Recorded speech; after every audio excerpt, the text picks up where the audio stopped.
The administration today issued a strong condemnation of a major foreign power that routinely hacks American infrastructure, steals national secrets, technology, personal information in huge quantities. The director of the FBI called this country the greatest long-term threat to America's well-being. China misread that. For more than 2 decades now, of course, it has always been China, America's greatest geopolitical rival. You wouldn't know that, though, from watching television. Even this week, with this new news about China, there's only one foreign power on the radar considered a threat. You know what it is. The Russians exploited a massive backdoor into the foundation of our democracy. Moscow's attack on American democracy. The work by Russian agents to try to destabilize American democracy. It's everything you need to know about the threat to our democracy. The long-term damage is going to be to weaken our democracy. You have Republicans who are silent and seemingly okay with this kind of attack on our democracy.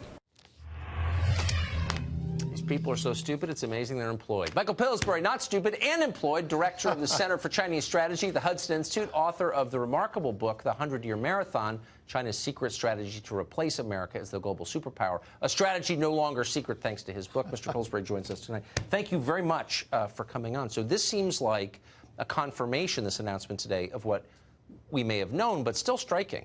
Yes, I think when the director of the FBI calls China our main rival, and then specifically said their goal is to replace us as the global superpower.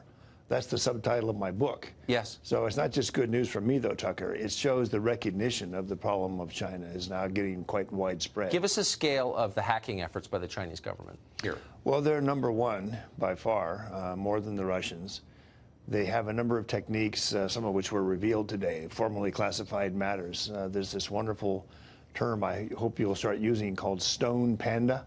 It's the code name for the Chinese unit that's been doing this. Sounds like a restaurant, but I like it. And it seems to, according to this declassified material, it seems to go back 12 years. It seems to focus on American companies. The data that they've stolen can help them in negotiations, business negotiations with American companies. They also get trade secrets. It's massive, and it seems to be focused on the high-end technology sectors that China would need to dominate by 2030 or 2035 in order to be the world leader. So in other words, they're going to steal their way to global leadership. Let's put it that way. It's more polite than domination. And the FBI is blowing the whistle today, along with the Deputy Attorney General.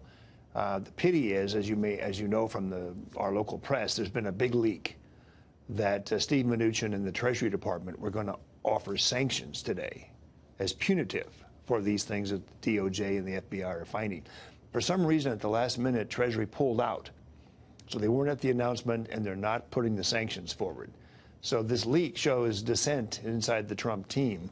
And of course, the Chinese have a strategy that Vice President Pence spoke about back in October, that they want to divide the Trump administration. They know they're hawks and doves.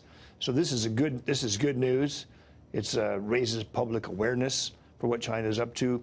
But there were no actual sanctions announced other than the indictment of these 2 Chinese hackers out of a possible 10,000 hackers, let's say.